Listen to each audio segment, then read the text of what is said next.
यता बेलादिनुहोस् यसो डबल हुन्छ धागो है एकदम दामी हुन्छ बबाल अब फेरि तपाईँलाई म यसो कन्टिन्यू गर्नुपर्छ डल्लैमा बाटो सक्छु यो सिङ्गल सिङ्गल छैन म डबल बनाउँछु उताबाट आएको भागलाई चाहिँ तानेर चाहिँ यसरी यसलाई यहाँ गाँठो पार्नुहोस् यो धागोलाई बाहिरको धागोलाई हेर्नुहोस् है यहाँ ल बाहिरको धागोलाई यसरी चाहिँ यहाँ गाँठो पार्नुपर्ने हुन्छ हेर्नुहोस् राम्रोसँगले यसो गरेर यहाँ गाँठो पारिदिनुहोस् फेरि डबल गरिदिनुहोस् यो फुस्किन्छ यो गाँठो भयो है अब यो भाग चाहिँ भित्रको भाग छ यसलाई यसो तानिदिनुहोस् तान्यो भने चाहिँ यो भित्र पस्छ है हो अब यसलाई यता काटिदिनुहोस् यसलाई यता काटिदिनुहोस्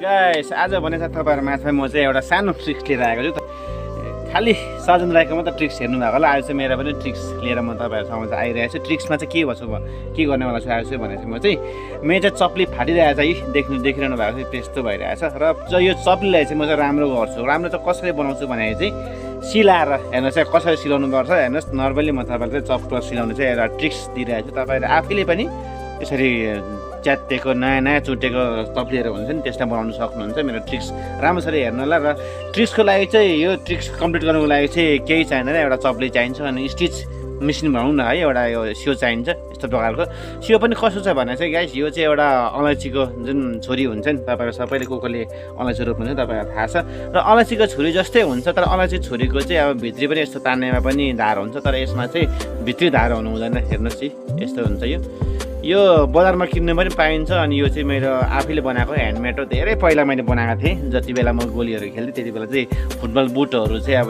फाट्दाखेरि चाहिँ मच्चीकोमा सिलाउँदाखेरि चाहिँ बजार जानु पऱ्यो टाढो पऱ्यो होइन मच्चीले फेरि पैसा लिन्छ र आफैले सिलाउनु पर्दाखेरि चाहिँ त्यति बेला बनाएको यो एउटा स्टिच मेसिन थियो सियो होइन निडल र अब चाहिँ म चाहिँ यसकोद्वारा चाहिँ अनि म धागो चाहिँ कुन चाहिँ युज गर्छु भने चाहिँ यसलाई चप्लीको लागि चाहिँ अलिक बलियो धागो छ नि त होइन गाइस त्यो भएर चाहिँ मैले चाहिँ माला आउने धागो छैन ल यो धागो जो कहिले देखिरहनु भएको चाहिँ खासमा चाहिँ अब ब्ल्याक भएको राम्रो थियो तर मेरोमा चाहिँ ब्ल्याक कलर नभएको कारणले चाहिँ यसलाई म्याच गर्ने कलर भएन यो ग्रिनलाई नै म एउटा यसलाई बनाउँछु यसलाई चाहिँ कसो गर्छु भने चाहिँ भिडियोमा म सम्पूर्ण देखाउनु चाहिँ यसलाई डबल गरेर बाटेर बनाउँछु हेर्नुहोस् यो अलिक सानो छ र यसलाई ठुलो बनाउनुपर्छ कसरी ठुलो बनाउनुपर्छ म देखाउँछु हेर्दै गर्नु मेरो भिडियो त्यो चाहिँ धागो भयो यसलाई चाहिँ म मोटामोटी अब यति लामो चाहिँ यति लामो चाहिँ म एउटा धागो काट्छु किनभने यसलाई डबल गर्दाखेरि चाहिँ यो चप्लीका एक सरो चाहिँ अब सिलाउनु पुग्नुपर्छ हो त्यो भएर चाहिँ म चाहिँ यति लामो धागोमा चाहिँ टार्नु छ दाँतले धागो काटेँ मैले अहिले भने चाहिँ योहरू यहीँ छ अब यसलाई डबल गर्नुपर्छ मैले अलिक यता नजिक ल्याएर देखाएँ क्यामेरा यति बेला चाहिँ अब यस्तो डबल गरेर चाहिँ फिलाम पार्नुमा साथी हो यो चाहिँ एकदम यो बाजे पुर्खाले सिकाएको कुरो हो डोरी बाट्ने सिस्टम यहाँ हेर्नुहोस् म यसरी बाटाउँदै मैले यस्तो पनि सिकेको छु यहाँ हेर्नुहोस् यहाँ नजिक ल्याएर देखाइदिएँ यस्तो धागो भन्छ है डबल यतिको धागो भयो अब यसलाई म कन्टिन्यू गर्छु यहाँ चाहिँ यस्तै गर्नुहोस् यस्तो दुईवटालाई अलग अलग राखेर यसरी मजाले लुगा उसमा राखेर फिलामा राखेर यसरी घुमाउनुहोस् यसलाई यता बेलादिनुहोस् यस्तो डबल हुन्छ धागो है एकदम दामी हुन्छ बवाल अब फेरि तपाईँलाई म यसो कन्टिन्यू गर्नुपर्छ डल्लैमा बाटेर सक्छु यो सिङ्गल सिङ्गल छैन म डबल बनाउँछु फाइनली मैले धागो चाहिँ बनाइसकेको छु हेर्नुहोस् यस्तो दामी धागो भएको छ अब यसलाई त यहाँ गाँठो बनाउँछु म गाँठो बनाएर चटक्कै एकपट्टि फेरि गाँठो बनाएर भन्छ साथी फुस्किन्छ नि त फुस्किनु नफुस्कुस भनेर चाहिँ फेरि गाँठो बनाएर मेरो धागो रेडी भयो अब हेर्नुहोस् यसलाई चाहिँ यहाँदेखि सिलाएर म यसलाई चाहिँ कम्प्लिट गरिदिन्छु यो धागोलाई हेर्दै गर्नुहोस् मेरो भिडियो हेर्नुहोस् चप्लीलाई पहिला चाहिँ यसरी सोच्याउनु पर्ने हुन्छ यसको पहिलाको जुन सेप थियो त्यहीँ पुर्याउनु पर्छ यो सोच्याएर अहिले भने चाहिँ मेरो अरिजिनल मोडमा पुगेको छ अब यसलाई चाहिँ कसरी चाहिँ बनाउने त हेर्नुहोस् है फेरि एकदम बसाइ पनि एकदम मच्ची टाइपको हुनुपर्छ साथी हो किनभने यो मैला चिज हो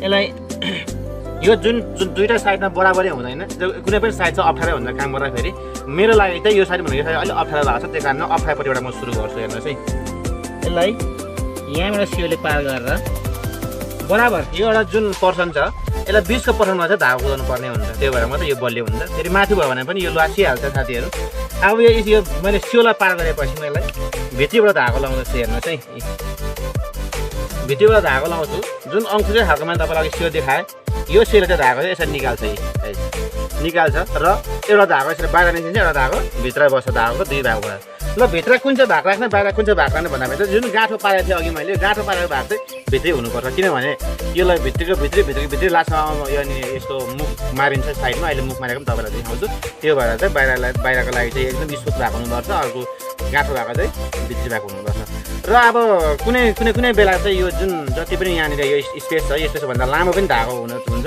यदि तपाईँकोमा लामो धागो छ भने चाहिँ लामो पर्सन चाहिँ भित्री राख्नुहोस् यसरी, अनि छोटो चाहिँ ठिकै यो नापेर योभन्दा अलिकति एक्सेस मात्रै राखेर तपाईँले बाहिर राख्नुपर्ने हुन्छ। हेर्नुहोस् है, म मिलाउँछु यहाँनिर। यो भित्रको भाग भयो। अब बाहिरको भाग छ यति छ नि, यहाँदेखि अलिकति एक्स्ट्रा राख्नुहोस्। यतिको भाग त पुगिहाल्छ। यो लामो भाग चाहिँ कहाँ भयो? भित्रीपट्टि गयो। अच्छा, अब हेर्नुहोस् यहीँ यस्तो जुत्ता त हामीले पहिला स्टुडेन्ट लाइफमा गोली खेल्दा बहुत सिलाएको नि। बुट फाटिहाल्ने, सिलाउनु जाउँ भन्दा बजार कहाँ हो कहाँ पैसा चाहिने, फेरि आफैले सियो बनायो भने थालिहाले। हेर्नुहोस् यसरी यो सिले चाहिँ भित्रको धागो यसरी तान्छ, अनि यसरी अलिकति भित्रीपट्टिको भागलाई पनि हेर्दै गर्नुपर्छ। यसरी अलिक भित्रको धागो मिलेपछि चाहिँ यो भित्रमा तानेको जुन डोरी छ यो भित्र चाहिँ बाहिरको धागो यसरी छिराउनु पर्ने हुन्छ साथीहरू। यसरी छिरेपछि जुन भित्रको पर्सनमा भाग छ डोरीले यसरी तानिदिनुहोस्। यहाँ देख्दैछ भने यसरी तानिदिनु भयो भने चाहिँ यसरी एकपल्ट सिलाइलो। हेर्नुहोस् गाइस, यस्तो भयो। एउटा बाहिरपट्टि धागो आएको छ, अर्को धागो भित्रीपट्टि छ। अब फेरि तपाईँले अर्को गर्छु, यसरी नै कन्टिन्यू लानुहोस्। यो जुन फर्स्ट र सेकेन्ड स्टिच गर्नुभएको छ, थर्ड स्टिचको स्पेस पनि बराबर राख्नुपर्ने हुन्छ। त्यो गर्दाखेरि चाहिँ टटक्क राम्रो क्या मिस्ने कटर पारेर जस्तो देख्छ। यहाँ हेर्नुहोस्, फेरि म अर्को स्टिच गर्दैछु। यहाँ एकदम ध्यान दिएर नआत्तिकन मिलाएर गर्नुपर्ने हुन्छ यो, किनभने फुटपाथमा बसेर यस्तै काम गर्नु भने त अब लडतरको काम गरेर हुँदैन, चडक्क मिलेको पनि हुनु पऱ्यो। त्यो भएर गाइस यसलाई चाहिँ धेरै ध्यान दिनुपर्ने हुन्छ। तपाईँहरू बजार जानुहुन्छ, चप्पल जुत्ता मचिलो सिलाउनु दिनुहुन्छ, तर मचिले कसरी सिलाउँदैछ यादै गर्नु हुँदैन। तर कुनै पनि काम गर्नु धेरै साह्रो छ। हेर्नुहोस् यसरी यसले चाहिँ धागो तान्छ। यसरी भित्तिको धागो तानेर मैले तपाईँलाई भित्तिको धागो तान्नु देखाएको छुइनँ। म अब नेक्स्ट स्टिचमा चाहिँ भित्रको धागो कसरी तान्छ भनेर पनि देखाउँछु। अब फेरि पनि यो जुन तागेको यो छ यहाँ यो धागो छिराइदिनुहोस्। यसरी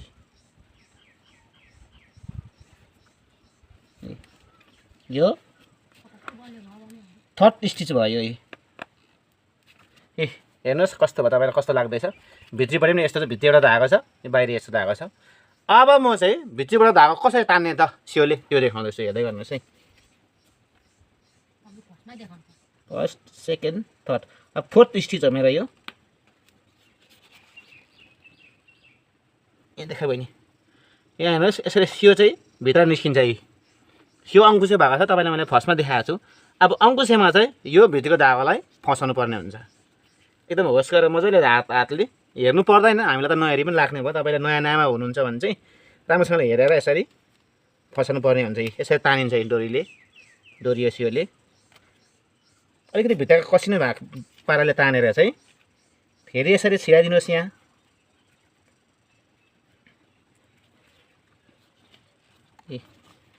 हेर्नुहोस् है, 1 2 3 4 सिलाइ भयो।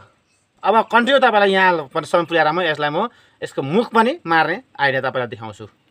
लास्ट स्टिचमा पुगिसकेको छ। म लास्ट स्टिच चाहिँ तपाईँलाई म देखाउँदैछु। हेर्नुहोस् लास्ट स्टिचबाट चाहिँ कसरी यसलाई चाहिँ धागोको मुख मार्नुपर्छ, अनि कसो गर्दाखेरि चाहिँ यो धागो फुस्किँदैन। अब त्यतिकै छोड्यो भने साथीहरू फुस्किहाल्छ, लाउँदा फुस्केर यो फेरि निस्किहाल्छ होइन। अब लास्ट स्टिचमा हेर्नुहोस् कसरी म मुख मार्छु, राम्रोसँग ध्यान दिनु होला है त। अब जुन प्रकारले ल्याएको छु त्यतिकै डिस्टेन्समा म लास्ट स्टिच यहाँ गर्छु। म हेर्नुहोस् यहाँ नजिक देखाउनु ल, देख्दैछ यस्तो भयो।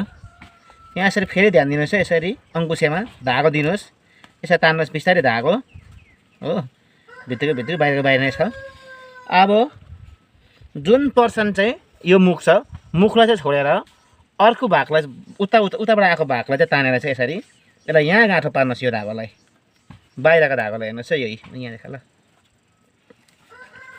बाहिरको धागोलाई यसरी चाहिँ यहाँ गाँठो पर्नुपर्ने हुन्छ। हेर्नुहोस् राम्रोसँगले यसो गरेर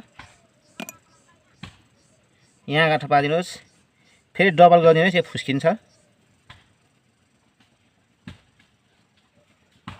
यो गाँठो भयो। अब यो भाग चाहिँ भित्रको भाग छ, यसलाई यसो तानिदिनुहोस्। तानिदिनु भयो भने चाहिँ यो भित्र पस्छ हो। अब यसलाई यता काटिदिनुहोस्, यसलाई यता काटिदिनुहोस्, र यसलाई चाहिँ अब काटिदिनुहोस्। एकदम मजाले सेपेर काटिदिनुहोस्। यहीँ देखा ल, यसरी चटक्क काटिदिनुहोस्। यसलाई यता काटिदिनुहोस् यी यो फुस्किन्छ कि भनेर तपाईँ टेन्सन लिनु पर्दैन, जति लाउँदा पनि हुन्छ है। अब हेर्नुहोस् कस्तो बवाल भयो, अघि कस्तो थियो अहिले कस्तो भयो हेर्नुहोस्। यता पनि सिलाएँ, यता पनि सिलाएँ, अनि यसलाई पनि सिलाइसकेको छ यी। हस् त आजको भिडियो चाहिँ मेरो यस्तो भयो र मेरो चप्ली फाटेको चप्ली सिलाउने ट्रिक्स कस्तो लाग्यो यसो मन पऱ्यो भने लाइक कमेन्ट सेयर गरिदिनुहोस्, अनि नयाँ हुनुहुन्छ भने चाहिँ फलो पनि गरिदिनुहोस् भन्दै तपाईँ मेरो क्यामेराम्यानको साथमा बिदा लिन्छ। हस् त बाई बाई।